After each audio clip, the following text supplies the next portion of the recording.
Welcome back to another episode of the Freedom Frequency. This is episode 9 of our series on the Akashic Musings podcast. And today, myself and Anna Jones are talking about the freedom to rest. So, this was coming up for you first, Anna. So, why don't you share a little bit about what's coming forward for you around this? And then I can dive into what I was chatting about. Yeah, thank you.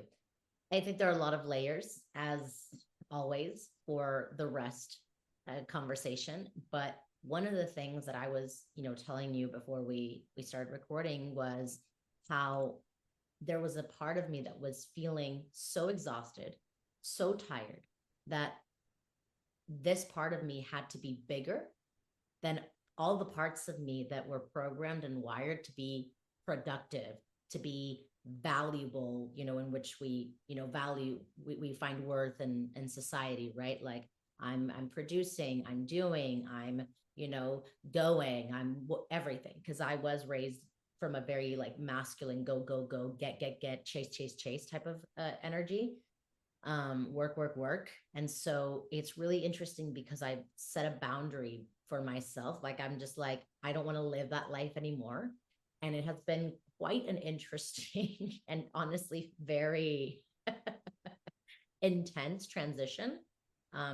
It's kind of been this like the pushing of the edges of the limitations and the fears that have been coming up because can you imagine like decades of this programming of the work and the go and the busy that I have had to destroy all of these identities that I've built around being busy is makes me important. Being ambitious is, it makes me valuable and wanting more is etc. And so I've recently realized all of these stories that had come up around rest where I didn't know that I felt so guilty around resting. I didn't know that there was a lot of shame around like waking up, I don't know, noon when I was coming back from a trip, from an overseas trip, and my body was just exhausted and I was feeling so depleted. I don't even know if I did or if I didn't. It felt like I had long COVID. And I'm one of those people, I'm just like, I don't care about other stories. Like my long COVID isn't going to last that long. It's going to be short. It's going to give me what it needs to give me, and then it's going to go. And so I had a session with a therapist that I do EMDR, and we do. She's like me, but in a therapist. So I like that I get that back. And so we were just looking into this exhaustion, and this exhaustion was just like, I want to be here anymore. Like I'm not, this is not what I'm here for. Like it's too much hustle, it's too much grind. I'm just exhausted. I'm ready to peace out. And so we like pulled that part back in and I was fully integrated. And after that call, I tell you, it's like I took like an energizing pill. Like it was like I felt energized, I felt grounded, I felt good. The next day I was like lucid, I was feeling good. I was like, cool, okay, we're good. So now my energy levels feel good. And I've been really thinking about rest more and more and just there is obviously this fear of like if I rest more, will I make the same amount of money or I be able to make more or no or this. And this is the edge that I'm playing with currently, playing more, enjoying more, resting more, because we don't think about all those years that we've been hustling and pushing and going. The body can be like, all right, bitch, like this is the whiplash, this is like the accumulation of exhaustion. And I don't want to do this anymore. So I'm just going to collapse. So this is currently where I am today. And you and I, we've been leaning into more of the space of, yeah, let's explore what it would be like to just rest more and step away from this productivity vibe. Yeah, and I think that it's very self-loving to do that, right? To lean back into rest before we get to the point where our bodies shut down on us, where our minds start to really reel with, almost feeling like we're losing it because we're just so overtired. And we feel like we're entertaining too much and holding too much. And, we weren't created for that. We weren't meant for that. And what I noticed for myself when I first started resting more, obviously, my initial invitation into deep rest was sepsis. So I learned a lot about what to do with that space of rest, because it really is space that you're opening for yourself. And what I recognize is that I was doing a lot of restful things, but I wasn't doing them very restfully. I was doing restful things like taking a break, taking a walk, laying back, reading a book, meditating, things like that. But my mind would still be running, or I would be preoccupied, or I would come out of that space and be like, okay, like check, now I need to go do X, Y, and Z, right? And so it's also recognizing that defining rest itself is so important because it's going to differ for each person, but the depth of rest is very, very vital to this conversation, because you can feel like, well, yeah, I put my feet up for 15 minutes, so I'm good, or I read my book, so I'm good. And it's like, okay, for me, rest has become quieter and quieter and stiller and longer and longer. And so for me, it's like, no, I'm not going to, while I rest, think about what I'm going to do next, or think about what I'm going to do for work, or about what I need to do for my kids. And what you'll find is that when you first do sink into a space of rest, some of those thoughts will come up. Some of those, because you've created space, and now your body and your mind are like, oh, wait, she's listening. So I'm going to start speaking. So give it space to air its grievances, right? And to have your body speak, or have your mind speak. And that's why I say this is a space of self-love, because you get to bring compassion and patience and understanding and presence to those parts of yourself that desire to speak. Just like Anna said when she went to therapy, and she gave the exhaustion a chance to speak. She gave it a chance to say, this is the message that I want to give you. This is a part of me that I just want to allow to have a tantrum, to be integrated, to be accepted, right? And to all of you. And so when we do that, those parts of you that have been kind of stuffed down because you've been focusing on other things may come forward and start to chat. And what we recommend is really just to lean back into this restful space and realize that this is one of the most valuable things that you can do for yourself to, well, I was talking to Anna about this woman who spoke at a psychotherapy networker symposium that I went to for my therapy credits, because I need to do continuing education credits for my therapy license. Her name's Trisha Hersey, and she has a ministry called the NAP ministry, NAP, so like taking a nap. And it's so cool because what she did when she started this was she just rented out a space that she was able to get for like $40 or $50, and just invited people and said, come take a nap, like take a break from your life and come take a nap. And people drove from all over, and they just came in, and just, she had places for them to rest, and they just lay down and they napped for like 2 to 3 hours, and then they got up and left. And so this has just become a huge initiative now, that she invites people to just come into places and rest. And she invites people to rest every single day for a minimum of 20 to 30 minutes. Because what she says, and this is, I know Anna has thoughts on this, but what she says is that rest is the ultimate resistance to grind culture. It's the ultimate resistance to hustle culture, right? Like, it is your way of raising your hand and saying, no, I'm not just going to grind, grind, grind, and drive my body into the ground, and drive my mind into the ground, and my heart into the ground, and bypass who I am, and how I'm treating myself, how I'm allowing myself to be spoken to, because I have not taken that space to connect to me and really, really know what it is that I desire. Yeah. And it's so interesting to me because this is kind of like what do you call, like a Freudian slip.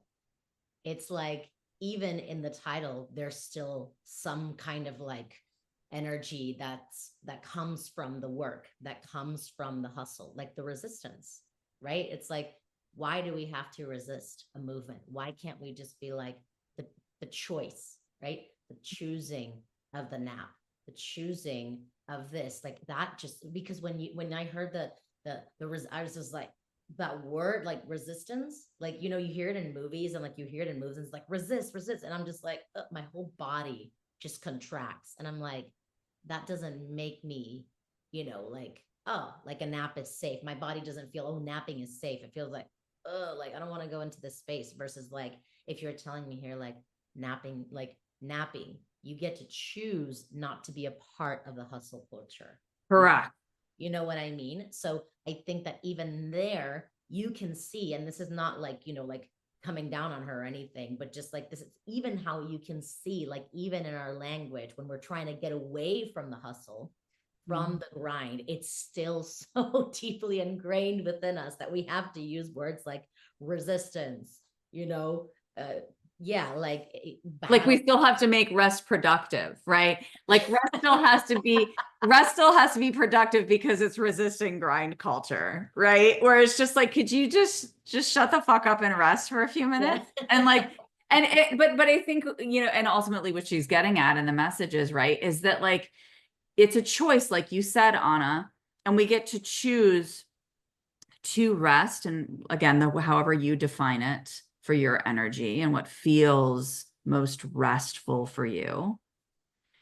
And when we choose that and we start to embrace it consistently and we start to become it, that itself can be a model of resistance to the grind culture, but I am not doing it with the intention of resistance, right? I am not doing it um, to prove a point Yeah. or to, create some kind of productive narrative around it. I'm just choosing to do it because I love myself. I went to Mount Shasta recently and there was this dude who was carrying his little lion, his stuffed lion, all around Mount Shasta on Lionsgate to take pictures of him everywhere. And he was fantastic, dude. He was awesome.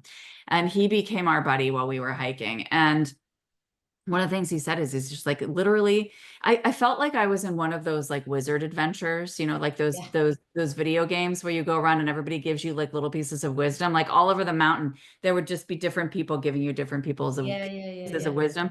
So he was one of these guys and he was just like it's about self-love. Like that's what, if we could get rid of any other narrative and just say, love yourself so fully, that's how it naturally extends to other people. So rest is a big part of that, right? And it's deeply self-loving, like we were originally talking about here. And if we can just embrace that, it emanates to others. And I think that's the message that Anna's trying to get across here too, right? Around like we don't have to be so forceful about this or productive about it. We get to just embody it. Yeah.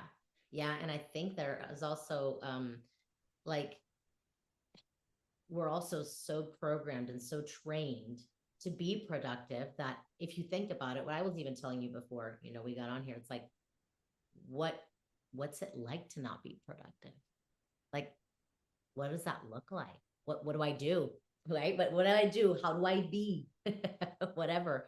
And it's just one of those things where we just don't, we're just kind of stuck in this space of like, well, I don't know how to not do, or I don't know how to, how to not be busy or not whatever. Because what happens when we stop being busy, the waters, right, calm down Mhm. and the shit starts to float. Yeah. And so there can be a lot of fear around that. It's like, holy shit, I don't know what to do with all this stuff that's coming up. I don't have the tools. I was never taught what to do. I have no fucking idea what these thoughts, these beliefs, these feelings, these emotions, what are they? I can't handle this. Like, I'm feeling anxious, I'm feeling stressed, but maybe both at the same time. Like, it is just like, as human beings, we are not prepared to slow down. We are not prepared to rest. We have not been taught what to do when we rest. That's why people don't like to go on vacation, Or right? they do, and they do like 18 million things and they just, Exactly. right. And that's where I think, supporting each other comes in. And that's why I like this nap ministry idea, because it's like we can hold your hand in this space. You can hold somebody else's hand in that space if you're feeling restless a space of rest that you've chosen. And it's trust, right? It's trust in knowing this is going to settle. Like the mind is going to settle. It is not going to run at a million miles a minute for the rest of your life constantly. It's not. It's going to settle. Your emotion's going to settle. The Yeah. shaking leg is going to settle. The racing heart is going to settle. It's just that your body is used to a pace, right? It's very accustomed to a pace. Give it a little space to settle down and show you what it can do. And that's the other piece is like let your body show you how brilliant it is, how resilient it is, right? It's extremely resilient. And yeah, we carry a lot and we've carried a lot for many, many years, decades, generations. Absolutely. But our ability to bounce back is so much freaking faster than the amount of time that it's taken to build to this point, right? And like I tell my kids all the time, with I'm bored, I'm bored, I'm bored. I always say, good. That opens space for creativity. That opens space for your mind to go a million miles a minute, to go all over the freaking map and eventually settle on something that you feel drawn to go do. Excellent. We do not take enough space to do that. Yeah. Yeah. Especially nowadays when I don't know if you've noticed this, but like when you and I were younger, like cartoons, we had to wait for commercials, and the cartoons even were like a little bit slower, like they weren't as quick and they weren't as fast. Now it's like you don't have to wait. You have either Apple TV or Amazon Prime or Netflix or whatever, and it's just like one after the other, after the other, after the other, after the other, after the other, after the other. Like even Amazon. Like you can order something at 9 a.m. in the morning and you'll get it by the evening before you go to bed. Like it is just like I mean, it's very convenient for when you don't, when you don't want to leave and you're like organizing a party or whatever. But like as an everyday thing, it's like this whole thing of just like consumption, quick, quick, quick, go, go, go, do, do, do. And so, of course, I'm so glad that I didn't tell you about this because now I can tell you about this. I've noticed that a lot of, well, I didn't know this until I actually had a conversation with my mom because something happened within our family, and one of our family members was just having like this, like, could not function, did not feel well, had like brain fog, super low energy, could not function properly, and was just like feeling very, very, very low. And then I started talking with my mom, and she was like, a lot of people are like this. That's depression, Mm. and it's not, this family member wasn't like, walk, walk, but there was a lot of complaining. There was a lot of anger. There was a lot of like resentment, like just a lot of stuff coming up. And so I think we need to like zoom out a little bit and see how much anger there is in the world, Oh and yeah. how many people are actually sleep deprived, are not well hydrated, are not well fed. Like I'm talking about like leaders, people who are in like hospitals, people who lead like corporations, all of these places. It's like they are just not well. And so what happens when you're not well, like you're just a depressed person walking around and you think that's normal. You think this is the way things are. And this is the way life is. And life is just, in life is hard. Right. That's what I hear all the time. It's just like life is hard. And that's just the way it is. And I'm like, is it though? Because Yeah. Oh, go ahead. What were you going to say? yeah, no, I just like, I don't remember feeling in my life the way that I had been feeling when I was kind of like, disoriented and got COVID and blah, blah, blah. And I was feeling low, but it was like, okay, I know I'm going to get out of it because I knew that that wasn't my normal.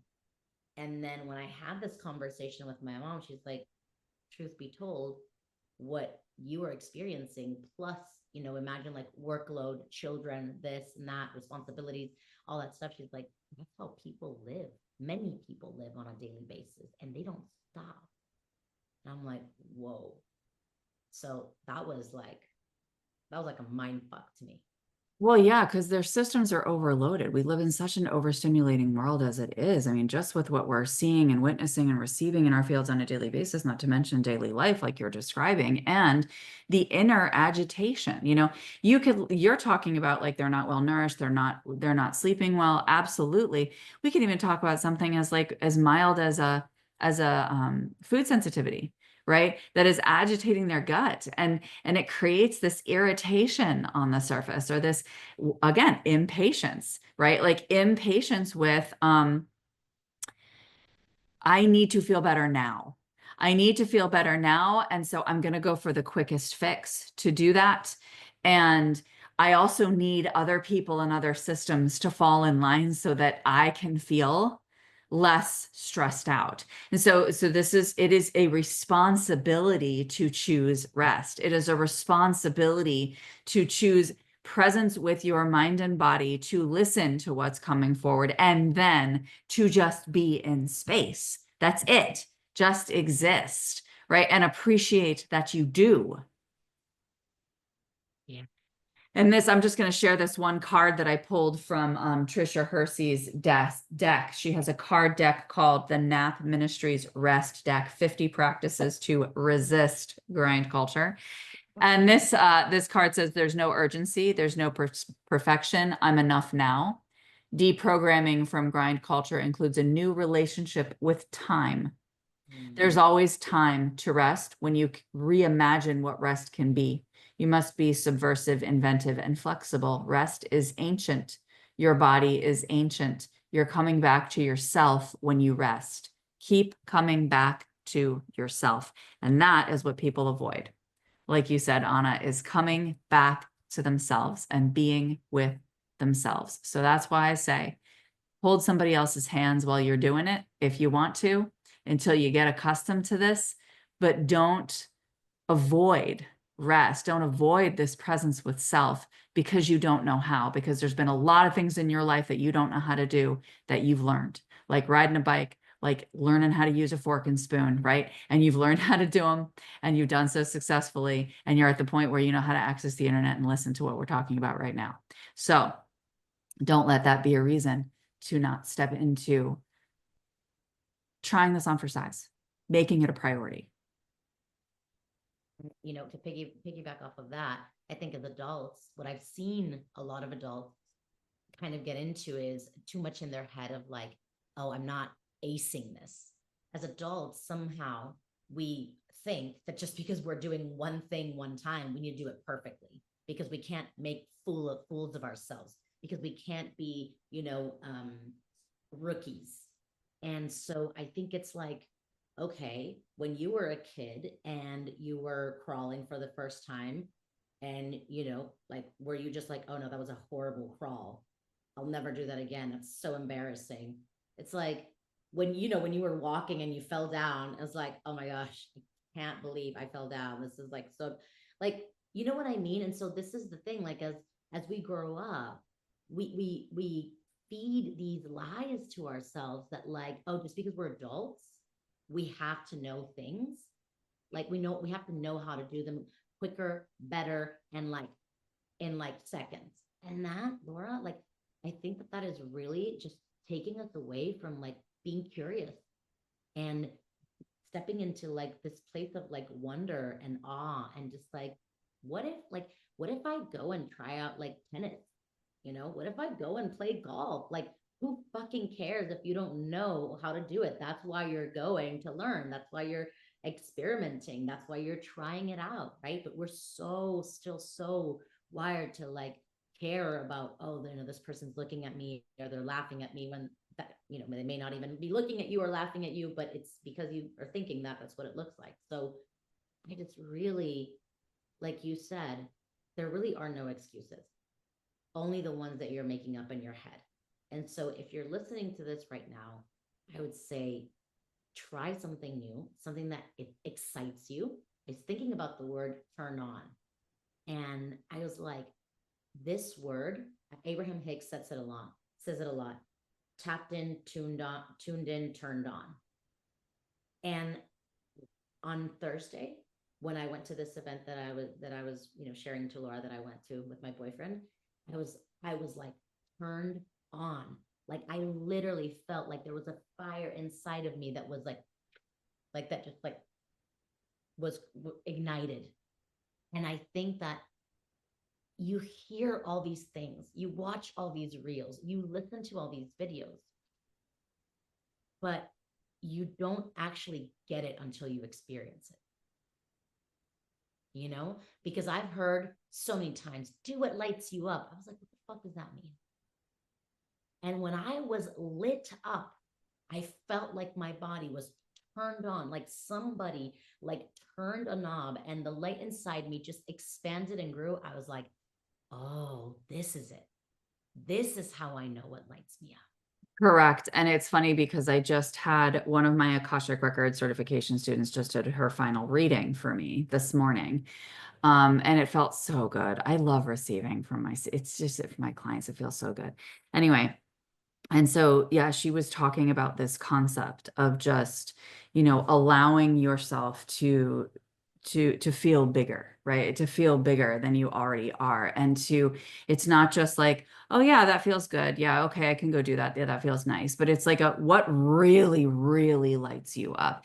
And to really discern the difference between the two does take a presence with yourself, does take rest in creating that space with yourself so that you can feel into the difference, because it can be a subtle nuance, especially if you're a passionate person and a multi-passionate person, where it's like, there's a lot of things that excite me. There's a lot of things that turn me on, but what is the thing that like turns me all the way on, like you said, and having that discernment to recognize it. And just as much as you take this space to rest, you're opening yourself up to the spectrum of that, which also includes a complete opening to how bright you can be, how passionate you can feel, how turned on you can feel, because you're taking that space to tune in and know those signals with clarity and know the difference between, yeah, I really want to do that, and oh my gosh, this is life-changing. My entire body is lighting up. Yeah. So you're Yeah. expanding opportunity for yourself. Yeah. 100%. So yeah, like give yourself the opportunity to feel that if you've never felt it before. And like Laura was saying, it's starting by making that choice. You have so many resources, maybe too many resources, and that may be part of the problem, right? But you also have the capacity to be like, okay, I'm going to focus on one thing, right? Leave the labels behind, leave the excuses behind. It's just like, I'm going to do it no matter what. Because then, everything, all the excuses come, the stories come, the beliefs come. It's like, no, I'm going to fucking do this no matter what. And you keep doing it and you keep doing it and you keep doing it and you keep doing it. And then you realize like, oh, this is what they were talking about. This is what it feels to be lit up. This is what it feels to be excited about something or about someone. It's devotion. Yeah. We're so devoted. We're so devoted externally. We're so Yeah. focused on what that's going to offer us. And it does offer us things, but they're temporary and you can't take that with you. So thank you so much for listening. If you have followed us to the end of this episode, and we would love to hear what feels like rest to you and what you're going to claim and choose leaving this episode. Thank you so much for receiving us, and we will see you very soon on our next episode of the Freedom Frequency series. Bye for now.